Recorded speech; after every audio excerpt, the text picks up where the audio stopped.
Pria ini bernama Lian Quan, seorang ojek online yang sangat gigih dalam bekerja dan suka menolong orang lain serta sangat menyayangi keluarganya. Di siang hari saat mengantarkan makanan, Lian melihat temannya ditabrak oleh seorang pria. Awalnya Lian Quan ingin melerai keributan tersebut, tetapi dia tersulut emosi hingga akhirnya pria itu ditonjok dan mereka pun akhirnya berduel. Duel mereka begitu sengit, hingga baju lengan kanan Lian Quan robek dan burung milik Chiadai, salah satu pemilik warung kelontong yang menyaksikan perkelahian itu, terlepas. Di lain tempat, istri Lian Quan yaitu Liu Ping berkali-kali menghubunginya tetapi tidak kunjung diangkat.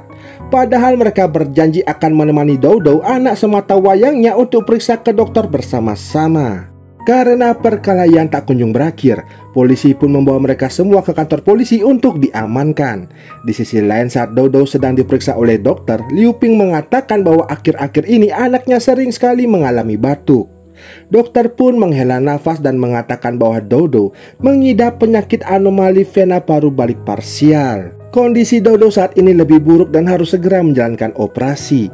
Karena jika tidak segera ditangani, Dou Dou akan sesak nafas ekstrim di masa yang akan datang. Lalu di kantor polisi, Chiadai meminta dana kerugian atas sangkar dan burungnya yang telah terbang. Lalu polisi meminta Chiadai dan pria penabrak keluar terlebih dahulu. Polisi pun menyarankan untuk berdamai saja karena jika penabrak tersebut mengajukan visum, maka hukuman akan menjadi berat dan akan mendapatkan catatan kriminal yang mengakibatkannya kesulitan dalam mencari pekerjaan. Yang paling menyebalkan, teman Lian Quan yang telah ditolong justru menyalahkannya karena telah ikut campur.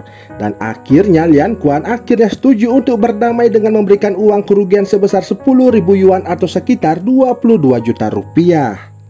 Sesampainya di rumah, Liu Ping mengomeli Lian Quan karena terlalu ikut campur dengan urusan orang lain. Dia sangat kesal karena takut tidak bisa mengobati Dou Dou pada tepat waktu. Lian Quan pun hanya terdiam. Kesal karena ocehannya tidak ditanggapi, Liu Ping kembali menghampiri Lian Quan dan mengatakan bahwa mereka harus memiliki setidaknya 200.000 yuan atau kurang lebih 441 juta rupiah untuk melakukan operasi dan harus dilakukan secepat mungkin. Dengan pekerjaan mereka saat ini, di mana Lian Quan sebagai ojek online dan Liu Ping sebagai pengasuh, meski selama 3 tahun mereka bekerja hanya bisa mendapatkan 50.000 yuan. Dan hari ini, dia menghamburkan uang sebesar 10.000 yuan untuk kompensasi akibat terlalu mencampuri urusan orang lain. Tentu hal ini membuat Liu Ping semakin emosi dengan suaminya tersebut. Di satu sisi, perusahaan tempat Lian Quan bekerja sedang ada masalah. Banyak komentar buruk dan terjadi keterlambatan dalam pengiriman sebanyak 239 kali dalam sebulan. Hal ini membuat bosnya yang bernama Pak Wang langsung membuat peraturan baru di mana driver yang mendapatkan rating terburuk harus mau mengundurkan diri segera. Saat semuanya pergi, Pak Wang memanggil Lian Quan dan memberi teguran karena terlalu banyak ikut campur dalam urusan orang lain yang membuatnya dikomplain oleh para customer. Untunglah Lian dan Pak Wang cukup akrab sehingga dia tidak sampai dipecat. Karena kedekatan ini, Pak Wang merekomendasikan Lian Quan untuk naik jabatan sebagai manajer tim driver pengantar. Namun tetap harus melewati interview dari para petinggi di sana. Mendengar hal itu, Lian Quan menjadi lebih bersemangat dan dia berjanji akan melakukan pekerjaan ini dengan sebaik mungkin. Saat sedang menunggu orderan datang, Lian pun menunggunya sembari bermain ponsel. Di depannya ada teman Lian yang sedang makan dan di sana ia menanyakan apakah ada lowongan pekerjaan tambahan.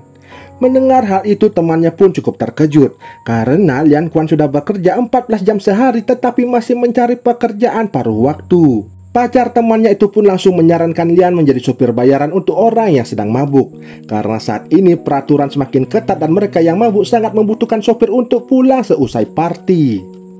Saat sedang bersantai sembari bermain pesawat dengan Dou Dou, tiba-tiba pemilik kontrakan masuk tanpa permisi. Di sana ia menawarkan kontrakan itu kepada orang lain. Tentu pengontrak baru tersebut nampak menyukainya. Mendengar hal itu, Lian pun lalu mengejar pemilik kontrakan. Ia mengatakan bahwa ia dan keluarganya masih tinggal di sana. Namun mengapa ditawarkan kepada orang lain? Mendengar hal itu, pemilik kontrakan berkata bahwa ia terpaksa untuk menyewakan ke orang lain karena Lian sering protes dengan uang sewa yang terlalu mahal. Makanya ia menyewakan kontrakan kepada orang lain yang mampu membayarnya tanpa protes sama sekali. Liu Ping yang mendengar hal itu seketika menjadi lesu. Ia berkata akan membawa Dou Dou pulang ke kampung halaman. Karena biaya hidup di Beijing yang begitu tinggi, mereka tidak bisa menabung untuk biaya operasi Dou Dou nantinya. Pertengkaran pun akhirnya terjadi. Liu Ping sangat ingin kembali ke kampung halaman, sedangkan Lian Quan tetap ingin menyekolahkan Dodo di Beijing karena menurutnya pendidikan di Beijing jauh lebih baik.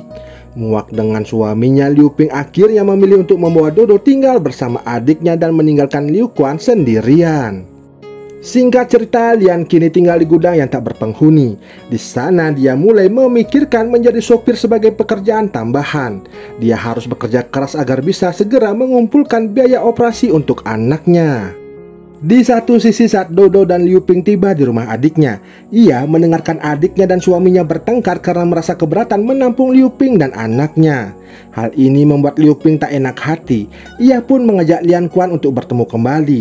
Saat makan siang bersama, istrinya itu mengatakan ingin pergi ke kota Fusan untuk bekerja sebagai pegawai spa refleksi milik temannya. Ia merasa memijat kaki orang kaya lebih baik daripada menjadi pengasuh orang tua di rumah jompo. Hal ini membuat Lian Quan sangat kesal. Akhirnya, Lian Quan setuju jika istrinya pergi ke kota Fusan, tetapi dengan syarat Dodo harus tetap bersamanya di kota Beijing. Keesokan harinya, Liu Ping berpamitan dengan Dodo. Walaupun berat, hal ini harus dia lakukan agar secepatnya bisa mengumpulkan uang untuk biaya operasi anaknya tersebut. Saat ini Dodo tinggal bersama Lian Quan di sebuah gudang kecil. Walaupun kecil dan terkadang bocor saat hujan deras, mereka tetap merasa bahagia karena selalu bisa bersama-sama. Sejak Dodo dan Lian Quan tinggal bersama, hari-hari Lian menjadi lebih sibuk. Di mana saat pagi hari dia sudah harus mengantar anaknya berangkat ke sekolah, dan di sore harinya dia sudah harus menjemput anaknya kembali. Agar tidak membuang waktu, Lian Quan melakukan segalanya lebih cepat dari biasanya. Bahkan dia harus memikirkan toilet mana yang tidak mengantri dan makan di jalan agar semuanya bisa tepat waktu. Dia pun bekerja selama 12 jam sehari sebagai ojol, dan malamnya langsung menjadi sopir bayaran. Pada hari Minggu, Dodo ikut Lian Quan bekerja mengantarkan makanan. Tidak seperti biasanya, Lian Quan mengendarai motornya lebih lambat hingga beberapa pesanan terlambat diantarkan. Sudah pasti pelanggan merasa kesal, tetapi setelah melihat Dodo, pelanggan tersebut menjadi luluh dan memberikan tips lebih untuk mereka. Lalu hari interview akhirnya tiba. Ia ditemani oleh Dodo dan dia melihat ayahnya sangatlah begitu gugup. Lian Quan sudah memasuki ruangan interview. Seperti biasa, dia memperkenalkan diri terlebih dahulu. Interview tidak berjalan begitu baik karena berdasarkan data, Lian Quan seringkali telat dalam mengantarkan makanan. Di tengah interview, Dodo memasuki ruangan interview karena ia ingin diantar ke toilet. Lian Quan pun meminta maaf dan menjelaskan alasan yang membawa anaknya itu karena mereka kini hanya tinggal berdua saja. Hal ini membuat para petinggi mengetahui jika Lian sudah pernah membawa anak itu sewaktu bekerja. Pewawancara tidak menyetujui hal tersebut, tetapi Lian meyakinkan mereka semua bahwa anaknya tidak akan mempengaruhi pekerjaannya, dan tindakan yang dilakukannya itu tidak melanggar peraturan perusahaan. Lalu malamnya seperti biasa ia menjadi sopir bayaran. Di tengah perjalanan, Lian pun melihat seorang perempuan yang dipukul oleh pacarnya. Tidak berpikir panjang, Lian langsung menghentikan mobil tersebut dan tak sengaja menabrak mobil dari arah yang berlawanan saat mencoba menyelamatkan sang wanita itu. Tak disangka, bukannya berterima kasih, namun sang wanita ini malah mendorong balik si Lian Quan dan mengatakan tidak usah ikut campur urusan orang lain. Di sisi lain, sang pemilik mobil yang tertabrak keluar dan memarahi customernya. Bapak yang sedang mabuk itu menjelaskan bahwa dia menggunakan sopir bayaran dan sopirlah yang menabrak mobilnya. Keadaan pun semakin rumit saat pemilik mobil yang tertabrak mendekati Lian Quan yang sedang dimarahi oleh sang wanita untuk minta ganti rugi. Dan seketika ia pun hanya bisa mematung serta teringat omelan istrinya yang terdahulu. Waktu telah menunjukkan pukul 1 kurang 10 malam. Terlihat Dodo sedang menunggu Lian menjemputnya dan Pak Wang yang saat itu menjaga Dodo sudah tertidur. Setelah Lian datang, ia pun langsung pamit dan bergegas membawa Dodo pulang ke rumah. Sesampainya di rumah, betapa terkejutnya ia melihat rumahnya telah dibongkar. Lian Quan sangat kesal, tetapi dia menyadari bahwa tempat ini cepat atau lambat akan dibongkar juga. Dodo menangis sembari memegangi mainan pesawat kesayangannya karena dia takut jika ayahnya akan disakiti. Malam itu juga Lian berjalan mencari penginapan sementara untuk dirinya dan juga Dodo. Sambil duduk di atas tempat tidur, dia mulai menghitung uang yang tersisa setelah dia mengeluarkan uang ganti rugi sebesar 30.000 yuan atau kurang lebih 66 juta rupiah akibat mencampuri urusan orang lain. Di tengah-tengah ia menghitung uang, Liu Ping menghubunginya dan menanyakan mengenai uang 30.000 yuan yang ditarik dari uang tabungan untuk operasi si Dodo. Liu Ping kesal karena sifat suaminya yang selalu mencampuri urusan orang lain. Mendengar Liu Ping mengomel, Lian pun menaruh ponselnya. Ia tidak sanggup mendengar semua ocehan istrinya tersebut. Kali ini ia menyadari kesalahan yang ia lakukan. Bisa jadi ini akan membahayakan kondisi putrinya. Lian Quan pun hanya bisa menangis pada malam itu. Pagi harinya Lian mendapatkan pertolongan dari teman kerjanya untuk tinggal bersamanya. Lian pun menawarkan untuk membayar sewa, tetapi temannya menolaknya. Di saat bekerja, Lian mendapatkan telepon dari guru Dodo yang mengatakan bahwa anaknya dilarikan ke rumah sakit karena sesak nafas. Lian Quan sangat terkejut dan langsung bergegas pergi ke rumah sakit. Sesampainya di sana, ia sangat khawatir melihat putri semata wayangnya terbaring seorang diri, sedangkan ia hanya bisa melihat dari kejauhan. Dokter menjelaskan mengenai kondisi Dodo dan mendesak untuk segera melakukan operasi. Dengan tatapan kosong, Lian Quan mengendarai motor miliknya dan mendatangi satu persatu temannya untuk meminjam uang, tetapi tidak ada satupun yang menolongnya. Tidak putus asa, Lian memutuskan kembali untuk bekerja dan memikirkan jalan keluar yang lainnya agar putrinya bisa segera dioperasi. Saat dirinya sampai di tempat kerja, Pak Wang pun menegurnya karena di bulan ini ia terlambat mengantarkan makanan hingga 10 kali dan terus-terusan mendapatkan keluhan dari pelanggan, dan Pak Wang memberikan peringatan bahwa ia bisa saja segera akan dipecat. Saat perjalanan mengantarkan makanan, Lian Quan melihat ada kerumunan di mana anak kecil yang tersangkut bajunya dan nyaris jatuh dari atas gedung. Lian Quan pun bergegas untuk menyelamatkan anak kecil itu dengan berbekal seutas tali. Hampir saja anak ini terlepas, tetapi akhirnya bisa ia selamatkan. Aksi heroiknya ini pun diliput oleh salah satu media berita televisi. Sang reporter pun berusaha meminta wawancara darinya, tapi Lian menolak karena ia sudah telat mengantar makanan. Walaupun menyadari bahwa ia sangat terlambat, tetapi Lian tetap mengantarkan pesanan tersebut. Kedua pelanggannya pun menolak makanan itu dan mereka merasa sangat emosi. Lian Quan hanya terdiam dan duduk lemas di bangku taman. Ia menatap makanan tersebut dan sesekali menunggak kepalanya ke atas melihat ke arah gedung tinggi di depannya. Walaupun demikian, dia tetap merasa senang bisa menyelamatkan anak kecil sebelumnya. Keesokan harinya, berita mengenai Lian Quan yang menyelamatkan anak kecil menjadi viral. Banyak orang yang melihat berita tersebut hingga Lian disebut sebagai pahlawan dari Tiongkok. Selain menginformasikan mengenai anak kecil yang hampir jatuh, berita itu juga menginformasikan mengenai Lian Quan yang sedang berjuang untuk mendapatkan uang demi biaya operasi anaknya tersebut. Viralnya berita itu membuat orang-orang melakukan donasi massal untuk biaya operasi dari si Dodo.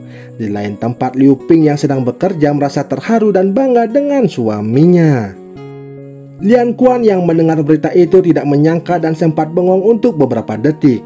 Sampai akhirnya ia memeluk Dodo dan menangis haru karena tidak menyangka kepedulian dia terhadap orang lain berdampak baik untuk dirinya sendiri. Tibalah hari di mana Dodo akan menjalankan operasi. Ia sangat ketakutan, tetapi Lian Quan dan Liu Ping berusaha menenangkannya. Lian pun berjanji akan membawa Dodo pergi jalan-jalan setelah operasi itu selesai. 1 bulan kemudian, Lian Quan dipanggil ke kantor oleh salah satu petinggi yang pernah mewawancarinya dahulu. Bapak tersebut memberitahu jika Lian Quan telah lulus kualifikasi dan layak sebagai manajer. Lian Quan tidak menyangka hasil kerja kerasnya selama ini satu persatu mulai terwujud. Dia merasa sangat bersyukur dengan berkah yang diperolehnya saat ini. Esok harinya, Lian Quan, Dodo, dan Liu Ping menghadiri undangan penghargaan dari perusahaan tempat ia bekerja dan mendapatkan penghargaan sebagai kurir terbaik. Lian Quan tidak menyangka hasil kerja kerasnya selama ini telah mewujudkan semua impiannya. Ia berhasil membiayai operasi anak semata wayangnya dan mendapatkan pekerjaan yang lebih baik dengan gaji yang lebih tinggi. Dan di akhir cerita, akhirnya Lian Quan berkumpul lagi dengan istrinya yang memilih kembali tinggal di Beijing dan hidup bahagia sejahtera dengan keluarga kecilnya tersebut. Dan film ini pun selesai.